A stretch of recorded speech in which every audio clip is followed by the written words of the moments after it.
간증입니다. 제가 생각하기에 신앙 간증이라면 과거에 어떤 일을 겪으면서 신앙을 접해서 모범적인 위치에 있을 때 드리는 게 아닌가 생각하는데, 저는 결코 여러분께 자랑할 만한 그런 신앙적인 위치에 있지 않기 때문에 간증이라는 말은 좀 부담스럽습니다. 그래서 그냥 고백 좀 하겠습니다. 제가 교회와 인연을 맺기 시작한 것은 아마 여러분들도 이제 제 또래는 다 겪어보셨겠지만, 초등학교 입학하기 전에 성탄절에 교회 나가는 거였어요.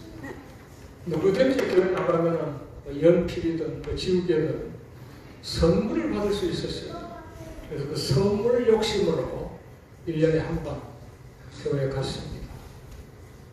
그러다가 아주 좋지 않은 경험을 하게 됐습니다. 초등학교 1, 2학년 때입니다. 제 아버지 형제가 삼형제예요. 큰 아버지께서 불치병을 얻었습니다. 아마 그 당시 암이었던 것 같아요. 60년대 초였습니다. 큰 집은 돈이 좀 있었어요. 그래서 광주의 가장 큰 병원이라고 하니까 그 당시 전남대 병원이 아니었을까 짐작합니다. 낫지 못했어요. 전라도 지역에서 가장 큰 병원에 갔는데도 낫질 못한다. 그래서 어디를 찾아갔겠어요? 교회였습니다. 그 우리 동네 교회, 9개 마을에서 다니던 교회인데, 마침 제 고모님이 그게 권사로 큰 역할을 하고 있었습니다. 결국은 돌아가셨어요. 하지만 암 때문에 교회 나가게 돼서 큰 집 식구들은 예수쟁이들이 됐습니다. 제 아버지가 아주 반발했어요. 제사를 안 지내니까. 교회에 나가든 말든 할아버지 할머니 제사는 제대로 드려야 할 것 아니냐. 교회에 나갔다 제사를 못 지낸다는 큰 집과 그런 게 어디 있느냐, 제사는 반드시 지내야 된다는 제 집 사이에 엄청나게 큰 싸움이 생겼습니다. 동네 사람들이 다 알 정도로요. 그래서 저는 그때 도대체 교회가 뭐길래 큰 집 작은 집이 이렇게 크게 싸우는가. 앞으로 내가 크면 이 세상 교회 좀 다 없애버리겠다. 제가 초등학교 1, 2학년 때 꾸었던 꿈입니다. 조금 이제 나이가 들면서 교회를 없애더라도 교회를 잘 알아야 될 것 아니냐. 그래서 교회를 조금씩 알아보기는 했어요. 그러다가 종교를 접한 게 76년도였습니다. 저는 상고를 나와서 고등학교 졸업할 때까지만 하더라고요. 대학에 들어간다는 생각도 못했습니다. 대학 교수는커녕 대학생이 되겠다는 꿈도 없었지요. 직장 다니다가 대학의 필요성을 느끼고 재수를 하게 됐습니다. 그런데 이제 바로 나이가 돼가지고 군대에 끌려가게 된 거죠. 그래서 학번이 3개입니다. 고등학교 졸업 학번이 따로 있고 2년 후에 대학에 입학을 했고, 입학만 하고 다니질 못하고 군대 3년 갔다 와서 다니게 된 학번, 그래서 74학번, 76학번, 79학번, 이게 3개인데, 군대 갔더니 참 대우를 해주더라고요. 제가 군대 갈 무렵에는 대학생을 찾아보기 어려웠습니다. 군대에서. 대부분이 중졸 고졸이었어요. 근데 저는 일단 대학 입학을 해놨기 때문에 대제가 된단 말이에요. 한 달밖에 다니지 않았습니다. 거기에다가 주산 선수였습니다. 초등학교 때 유단자가 돼가지고 부산에 유학을 하고 상고를 가고 바로 이제 직장 다니게 됐는데, 초등학교 때 이미 유단자가 돼가지고 지금도 머리 껐덕껐덕 하면은 수천 수만이 암살이 됩니다. 다니면서 지나다니는 버스 번호 보고 암살 훈련을 했으니까요. 추산 선수에다가 글씨도 잘 쓰고 대학교 재학생이고 군대에서 제 쟁탈전이 벌어졌답니다. 이등병 때부터 행정관 핵심 서무회를 받습니다. 군대는 보직이라고 하는데 끝발이 가장 좋았죠. 중대장이 저를 그렇게 좋아했어요. 자기 동서 만들려고 처제를 소개시켜주고 자기 집에 부르기도 하고, 저를 너무 좋아하다 보니까 일요일에 부대에 들어와가지고 저를 집차 타러 가는 거예요. 야, 타. 어디 가십니까? 타보면 알아있나? 알려면 주셔야죠. 성당 가자. 아주 독실한 캐톨릭 신자였습니다. 포대장님, 포병이니까 중대장이 아니라 포대장이죠. 저는 종교의 필요성을 느끼지 못합니다. 야, 이 새끼야, 가보면 필요성을 느껴. 따라갔죠. 하루 왜 이렇게 귀찮게 봅니까, 성당? 앉으십시오, 일어서십시오. 좋은 시간을 안 주더라고요. 하여튼 포도장이 저렇게 사랑해가지고 성당 받았는데 한 번 더 따라갔습니다. 군대에 있을 때니까 두 번째를 하는데 영세를 주대요. 마누엘이라는 영세병을 가지고 있습니다. 그 당시 70년대 중반은 군대에서 100% 신자화 운동이 일어났습니다.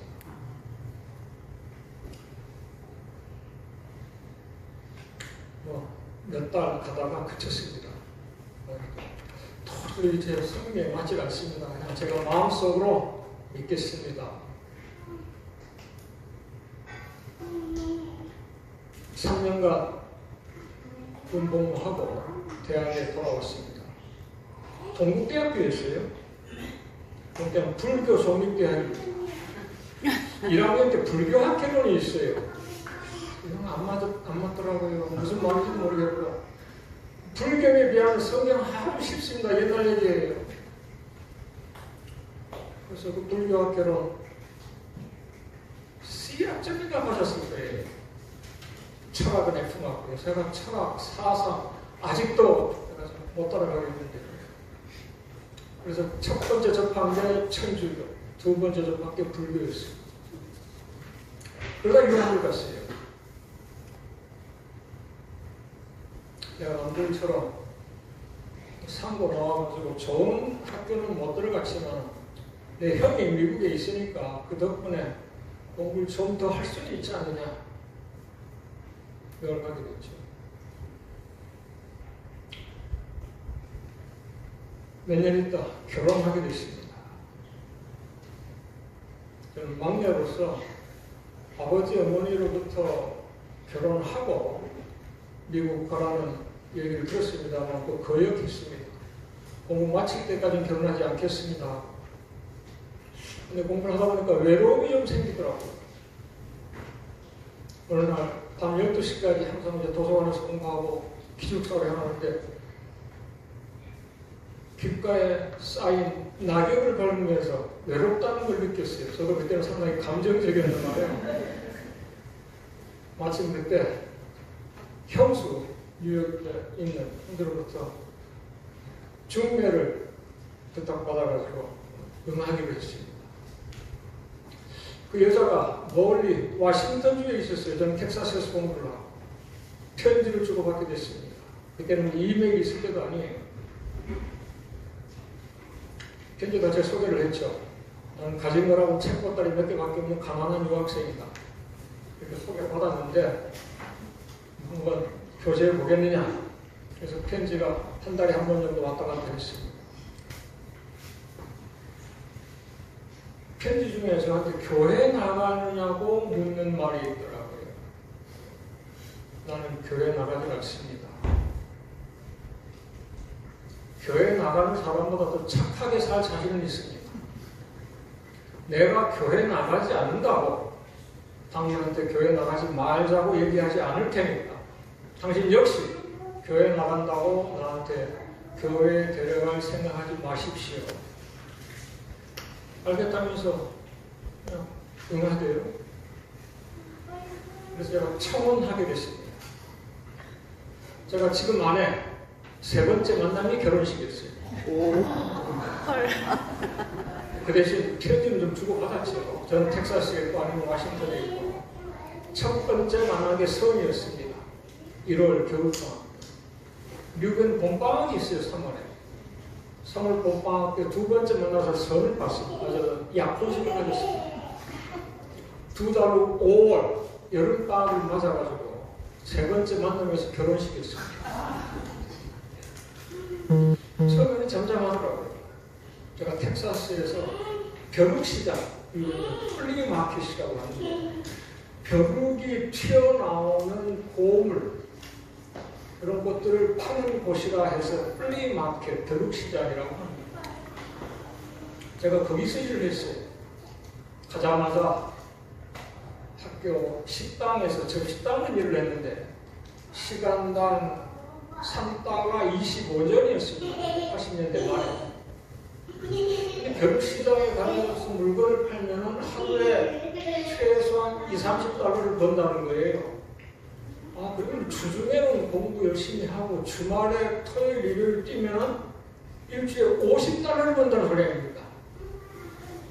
평일에 학교 식당에 가서 2시간 일해봐야 $6, $7인데. 그래서 식당을 그만 접고 그리고 장사를 시작했거든요. 결국 다 팔아봤습니다. 지금 이야기에 곤란합니다만 가짜 귀걸이에서부터 시작해가지고 별거 다 팔아봤습니다. 아내하고 이제 결혼해서 플리마켓 같이 나가게 됐죠. 아내한테 너무나 미안했습니다. 저는 고등학교 다닐 때까지도 물론 이제 서울서 다녔습니다만 전기불이 들어오지 않던 전남 고흥 깜촌에서 아주 가난한 집안에서 태어났습니다. 그야말로 손바닥만한 전방 가게를 운영하던 집이었어요. 아내는 60년대부터 인천에서 자가용을 벌던 집안입니다. 60년대 자가용이라고는 거의 없었어요. 그러한 여자를 제가 아내로 삼아가지고 주말에 고물시장 가서 장사하자고 하니 너무나 미안하죠. 당연히 집에 있어라 혼자 갔다 올게 하는데 아내가 같이 나가서 도와주겠다면서 따라 나오게. 그러던 어느 날 저한테 부탁을 하는 겁니다. 아직도 저한테 재봉씨라고 불러요. 여보라는 말 못합니다. 이거는 이제 재봉씨 부탁 하나 있어요. 뭐예요? 교회 같이 갑시다. 나 교회 안 간다고 했잖소. 교회 가는 사람보다 나 착하게 살면 되지 않소. 당신한테는 교회 나가지 말라고 한마디도 안 했잖소. 우리 둘이 약속했잖느냐.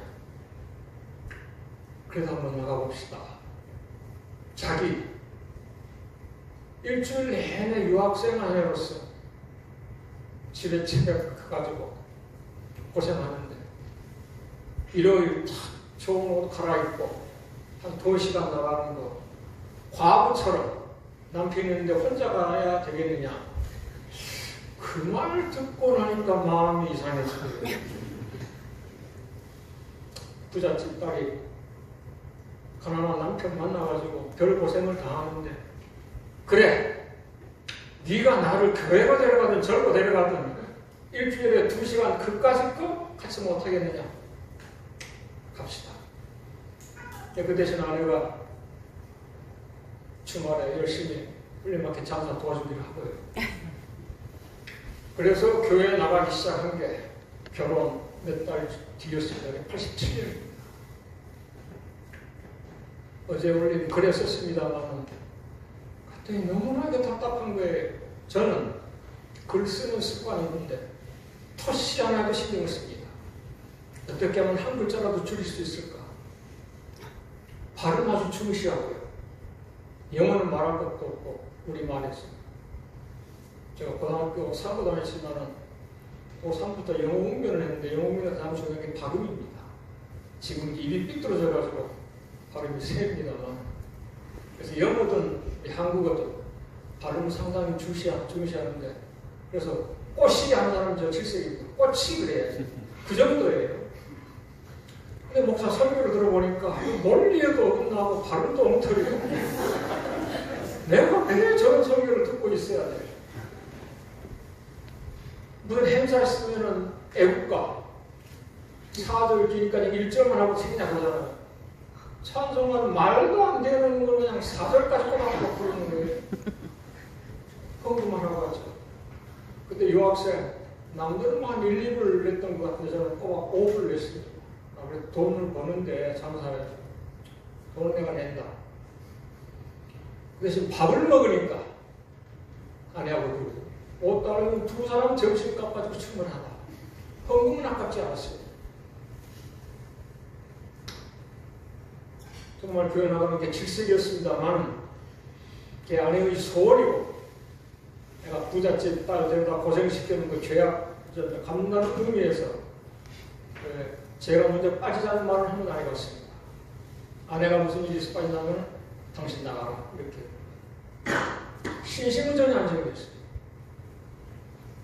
근데 어느 날 집에서 제가 설거지를 하는데, 지금도 제가 설거지는 잘합니다. 요리 솜씨가 없기 때문에 요리 하고 싶어도 요리는 못해요. 하지만 설거지 기술이 필요 없기 때문에 요즘 설거지 담당 제가 하고 있는데, 그때도 제가 설거지 담당을 하면서 콧노래를 부르는데 제가 썩지 놀랐어요. 내가 지금 뭐 하는 거야? 어느새 이게 제 머리에 박힌 거예요. 그러면서 서서히 빠져드는 것 같아요. 2년 뒤에 제 아들이 태어났습니다. 텍사스에서요. 그래서 제 아들 큰아들 이름이 테코예요. 텍사스에서 나와요. 아내가 이 아이를 유아세례 받아야 된다는데, 유아세례를 받으려면 부모가 세례 시켜야 된답니다. 그래서 저한테 세례를 받으라고 하는 거예요. 그냥 교회 나가면 되지. 그거 무슨 세례냐. 나 영세 받았다. 이미 79년에서 76년에 천주교. 다시 받아야 될거예요. 정말 원치 않았지만 아이의 유아 세례를 위해서 제가 세례를 같이 받았습니다. 목사님 많이 봐주시대요. 주기도문 못 외워도 그냥 해주더라고요. 제가 중학교 1학년 때 국민교육헌장이라는 게 나왔어요. 393자. 제가 하루도 안 돼서 다 외웠거든요. 근데 아직도 사도신경 주기도문을 외우지 못한다는 것은 문제가 있죠. 외우지 못하는 게 아니라 외우지 않는 거겠죠. 아무튼 제가 또 세례까지 받았습니다. 열심히 교회를 나갔습니다. 그리고 목사님으로부터 사랑도 좀 받았고요. 저 사람 참 고생하는데 주말마다 대륙시장 나가서 장사하면서 그래도 꼬박꼬박 아내 따라서 교회에 오는구나. 참 착한 사람이었죠. 박사 과정을 하와이에서 했습니다. 그때 이미 아이가 4살, 5살 됐어요. 아이를 유치원에 보내야 되겠는데 돈이 없죠. 그래서 교회 가면 공짜잖느냐. 제가 먼저 교회를 찾았습니다. 아이를 교회에 맡기면서 공짜로 아이 유치원에 다녔는데 나도 그만큼 봉사를 해야 되지 않겠냐. 제가 배를 몰겠다고 했습니다. 박사과정 밟으면서. 교회 정리 났어요. 우리 교회는 박사가 배 운전한다. 사례비를 좀 주대요. 거부하지 않았습니다. 제가 돈이 아쉬울 때니까. 그래서 사례비를 받았기 때문에 봉사했다고는 말할 수 없죠. 하지만 거기에 할머니들이 많이 계셨는데 동포 할머니들이 특별한 경우 아니면 영어 잘 하지 않습니다. 아침에 일어나서 그냥 한글 신문, 방송 보고 듣고, 한국 슈퍼마켓 가고, 한국 교회 나가고, 동포사회에서만 생활하니까 영어의 필요성을 이렇게 크게 느끼질 않겠죠. 여기에 사시는 분들에도 기본적인 영어 몇 마디는 해야 될 것 아니겠는가? 할머니 영어 교실을 열었습니다. 청년들이, 고등학생들이 몇 명 있었어요. 젊은 친구들이 그래도 동포, 한국인인데 한국 역사 기본 좀 알아야 되지 않겠느냐. 청소년 역사 교실도 열었습니다. 이런 식으로 교회 봉사를 했더니 그 당시 신도들이 야, 저 사람 정말 대단한 사람이다. 박사과정 있는 사람이 신심이 대단하다고. 신심은 전혀 관련이 없었습니다. 목사님이 조용히 저한테 집사 하더라고요. 제가 지금 교회에서 일하는 건데 신심과는 전혀 관련 없는 일입니다. 솔직히 말씀드린 건데 아직도 주기도는 배우지 못하고 있습니다. 평신도로 일하겠습니다. 집사 그거였어요. 알아요. 하면서 더 이상 권유하지 않다가 그러면 한국에서 편지가 왔습니다. 넷째 조카였어요. 제 큰 형님 벌써 돌아가신 지 20년 됐습니다. 완강했습니다. 교회에 대해서. 아버지도 영향을 받아가지고. 형수가 사업에 실패하면서 뭐 그냥 좀 위안 삼는 게 교회에 나가기 시작하고 아이들까지 데리고 갔죠. 아이들이 교회에 빠지는 모습을 제가 봤어요. 그날. 제가 좀 지금은 이제 비폭력주의자라고 일체 손찌검 하지 않습니다만 그때는 조카들한테 손찌검도 많이 했습니다. 이놈 새끼 학교 공부해야지 무슨 성경 구절이냐면서 그렇게 악동 노릇을 했었는데 넷째 조카가 신학대학에 가고 싶다는 거예요.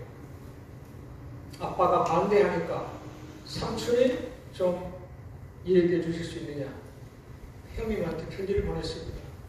형님, 이런 문제는 우리 세대에서 끝냅시다.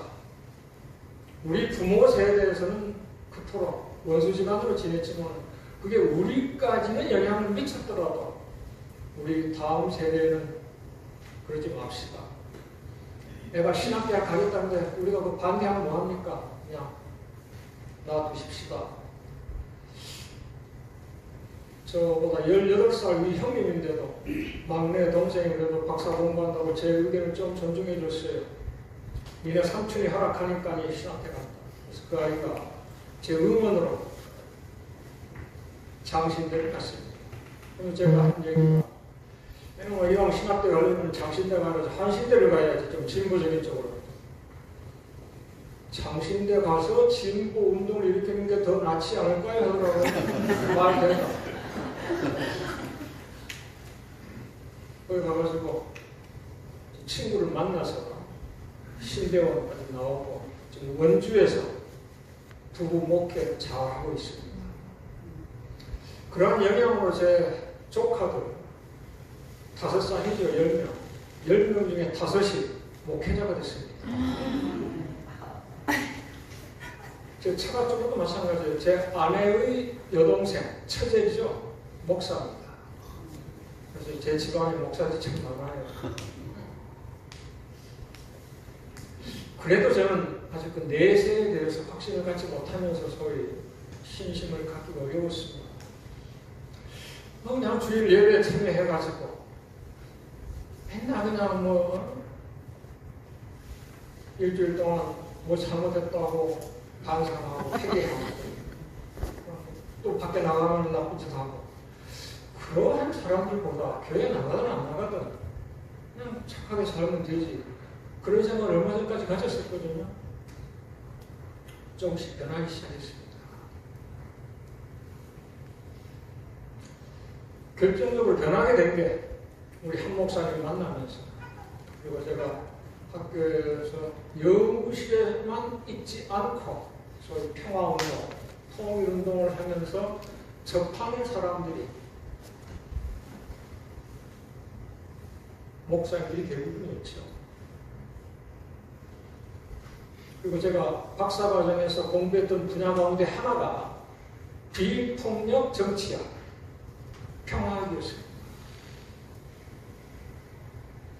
비폭력을 공부하다 보니까 예수님을 접하지 않을 수가 없더라고요.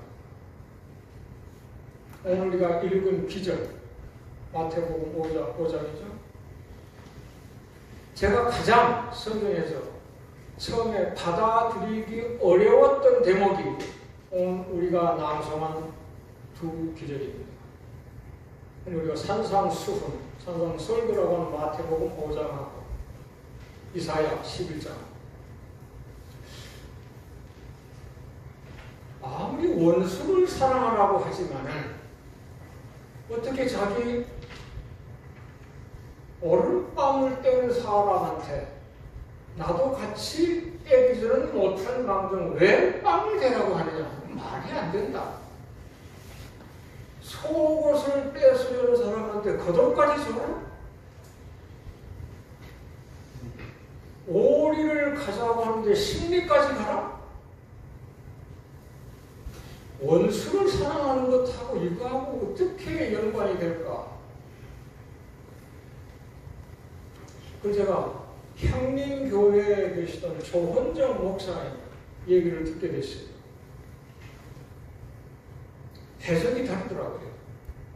그래서 그 원문이 어디 있느냐. 그래서 제가 원서를 다시 읽어봤습니다. 제 해석합니다. 흔히 우리가 일반적으로 기독교는 순종의 종교라고 하잖아요. 이 순종이라는 말에 저는 거부감을 느꼈어요. 하나님 말씀, 예수님 가르침에는 순종하는 게 당연하죠. 사회의 부정과 불의에는 저항해야지 모든 일에 순종한다? 근데 보수적인 기독교인들이 그러한 생각을 가지고 있잖아요. 오늘 우리가 읽은 기절을 제가 다시 보니까 이런 뜻이 있더라고요.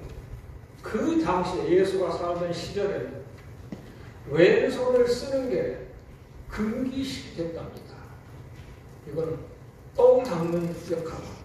오른손으로 밥도 먹고 모든 일을 한다 이거예요. 왼손잡이는 어떻게 생각하는지 모르겠습니다. 이걸 가지고 상대방이 뺨을 치면 어떻게 됩니까? 왼쪽 뺨을 치기 말입니다. 그렇잖아요? 오른손으로 쳐야 되니까. 그런데 이 성경 말씀 뭐라고 했어요? 오른뺨을 치거든 왼뺨도 되려고. 오른뺨을 치려면 어떻게 하겠어요? 이것을 가지고 손, 주먹 등으로 치게 됩니다. 그렇잖아요? 마주 보이는 사람한테 손 등으로 친다는 것은 사람 이하로 같은 사람을 대우하지 않는 얘기죠. 그러니까 이렇게 친다는 것은 아랫사람을 대하는 거예요. 그러니까 이렇게 쳐가지고 내 왼뺨을 쳤을 때 오른뺨을 대라는 것은 제대로 나를 때려라, 사람 대접하라. 이건 저항하는 것이지 순종하는 게 아니라는 거예요. 그 말 되네? 이런 생각이 들어요. 속옷을 빼앗으려거든 겉옷까지 줘라. 그 당시에 고리대금 업자들이 돈 없는 사람한테 돈을 빌려 쓰고 받지를 못하게 되면 옷을 뺏는다 이게. 근데 집이 없던 시절이니까 집도 없는 사람들이 밖에 살 때는 겉옷을 이불 삼아서 덮고 자야 되기 때문에 겉옷을 뺏는다 할지라도 밤에는 돌려줘야 된다는 계율이 있었답니다. 아무리 돈이 없어서 못 받는다고 하더라도 최소한 밤에 길거리에서 이불을 덮고 자게 만들어줘야 된다 이게. 그래서 속옷은 뺏을 수 있지만 겉옷까지 밤에 못 뺏었다 이게. 그러니까 속옷을 뺏는 고리대금 업자한테 겉옷까지 던져주는 것은 네가 나무 100개 먹어봐라. 저항하는 거지. 굴종이야. 오리를 가져왔는데 심리를 가져오라 하는 것은 그 당시 로마 병정이 우리가 저기 히말라야 등만 하면은 등짐을 셀파라고 하는 거예요. 맡기잖아요. 그렇듯이 로마 병정이 유대인들을 거기 배낭을 짊어지고 오리까지 가자 이거예요. 오리까지 가게 있었답니다. 더 이상 부려먹으면 안 됐답니다. 그러니까 오리까지 가고 나서 나 더 가겠다. 그 불법을 유도하는 거예요. 네가 나를 부려먹어? 그래서 이것은 저항이다. 이게 예수님 우리 사회에 대해서 얼마나 크게 적극적으로 저항했어요. 그러니까 불의에 순종하는 게 아니라 우리는 적극적으로 저항한다. 근데 그 저항하되 비폭력적으로. 그래서 또 하나 제가 이제 오해했던 귀절이 악한 사람을 대적하지 마라. 여기에는 하나가 빠져 있습니다. 악한 사람에게 악으로 대적하지 말라는 거예요. 우리가 이제 악으로를 이제 생략할 것 같다는 거예요. 악한 사람은 상대해야 돼. 비폭력적으로 대항하라. 내가 상대방한테 폭력을 행사하면 상대방이 육체를 칠 수 있습니다. 그럼 상대방이 폭력을 저지더라도 내가 비폭력적으로 대하면 상대방의 마음을 쳐가지고 상대가 굴복하게 만든다. 이게 간디가 얘기합니다. 간디 전에 톨스토이가 어렵다. 우리는 톨스토이 하면 그냥 세계적인 문호라고만 생각하는데 아주 유명한 신학자였죠. 그래서 신학에 대한 책이 많이 썼습니다. 가장 대표적인 게 하느님 나라는 내 마음속에 있다. 비폭력을 공부하는 사람들이 가장 많이 인용하는 책 가운데 하나입니다. 톨스토이 가르침을 간디가 하고 간디의 가르침을 미국에서 킹 목사 우리나라에서 함사건에서 이런 사람이 다시 물려받게 되는 거죠. 원수를 사랑하라고 하는 것도 참 제가 받아들이기 어려운데 실제 사례를 경험했습니다. 2008년 제가 두 눈으로 보는 북한이라는 책을 썼어요. 그 당시 남북평화재단이라는 단체에서 출판 기념회를 해줬습니다. 제가 그게 농담보이더라고요. 그 당시 그 이사장이 박형규 목사님이었죠. 서광선 목사님이라고 이사를 맡고 계셨는데 이분이 참 대단한 분이더라고요. 이화에 대해서 신학을 가르치면서 신학 대학원장을 하고 세계 YMCA, 한국 YMCA, 세계 YMCA 이사장을 지낸 분이에요. 이분이 제 책에 대해서 서평을 해주셨습니다. 출판 기념회 때. 그 제목이 두 마음으로 읽는 이재봉의 두 눈으로 보는 북한. 5페이지 정도 되는 긴 글이었습니다. 내용이 뭐냐? 자기 아버지 선친 목사가 6.25 때 북한군한테 총살을 당했습니다. 아버지 목사를 죽인 북한군 철천지 원수가 됐어요.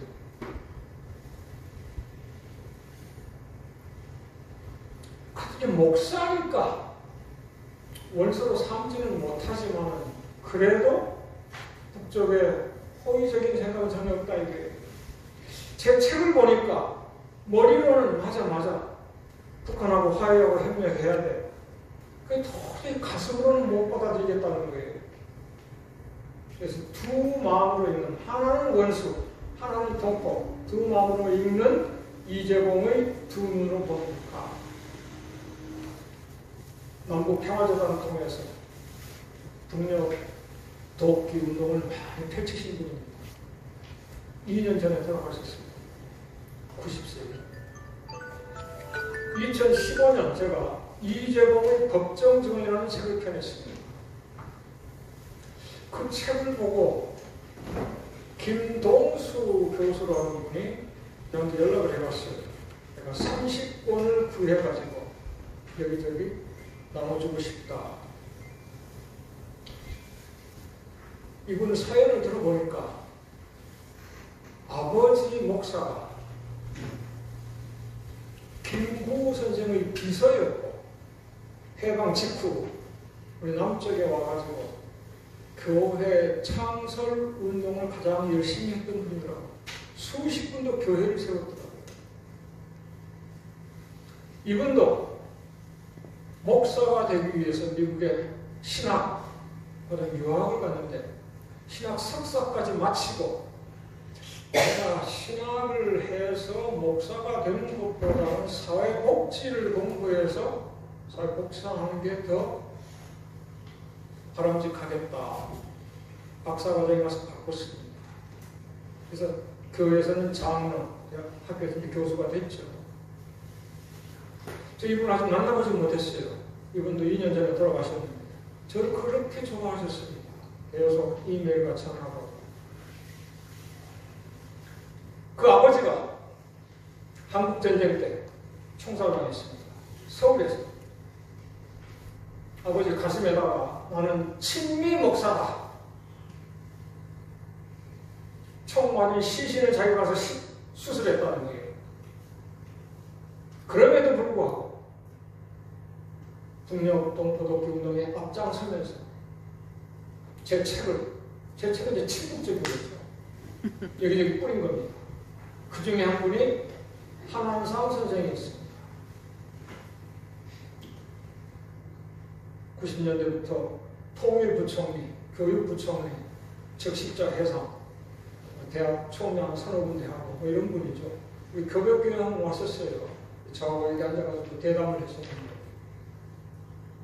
그리고 우리 한삼열 이강실 목사님 결혼 주례를 맡았었죠. 대답해 주세요. 한한상 선생님이 바로 또 저한테 연락했더라고요. 제 책을 보고. 김동수 교수한테서 선물 받았는데 이 책 너무 좋다. 그래서 당연하고 우리 책을 한번 같이 쓰고 싶다고. 그분이 얼마 전에 회고록을 썼습니다.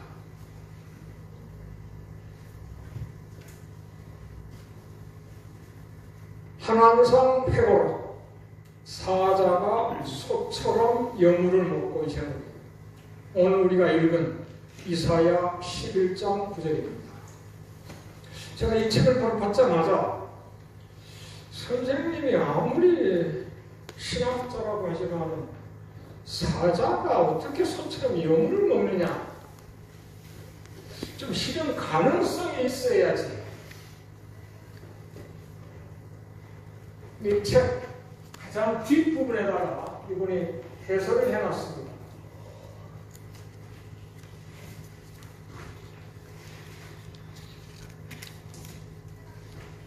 마지막으로 이 책의 제목 사자가 소처럼 여물을 먹고에 대한 해설을 한마디 보태고 싶습니다.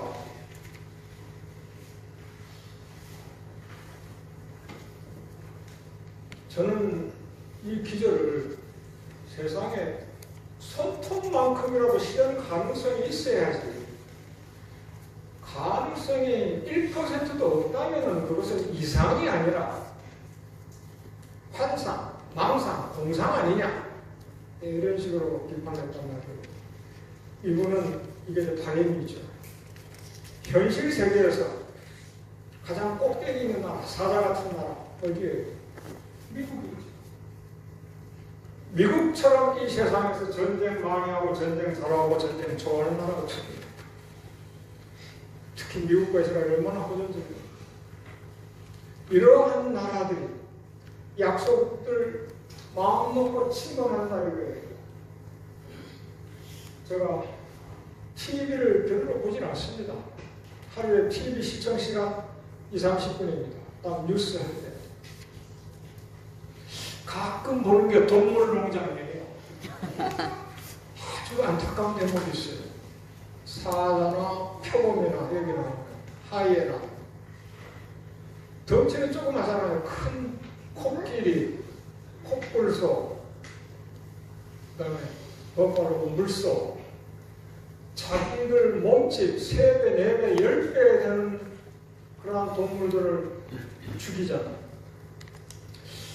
많은 사람들이 사자의 용맹을 지켜 세우는데 저는 용맹하다는 생각은 전혀 안 들고 너무나 잔인하다 치면 안 됐다. 그래서 들쏘가 들이받거나 기린이 뒷발치기를 한다든지 그게 너무 통쾌합니다. 그래서 운동 경기를 하더라고 국가관 시합할 때 우리나라가 할 때 당연히 우리나라 응원하는데 제3자 국가 갈 때는 못 산 나라를 응원하기 마련입니다. 한 선생님이 얘기하는 게 바로 이거예요.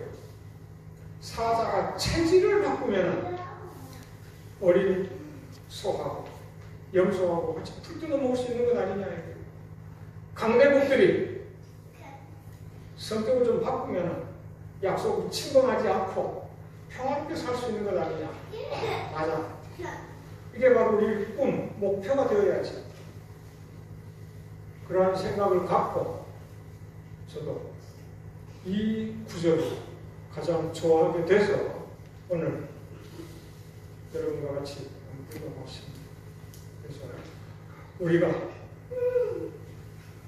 사회의 부정, 하나님 말씀, 예수님 가르치면 순종하되, 철저하게 순종하되, 사회의 부정과 불의에는 적극적으로 저항하면서 강자와 약자와 더불어 사는 강대국들이 약속을 들고 전쟁하지 않고 평화롭게 사는 세상을 이룰 수 있도록 같이 힘 모아 나가게 되길 기대합니다. 고맙습니다.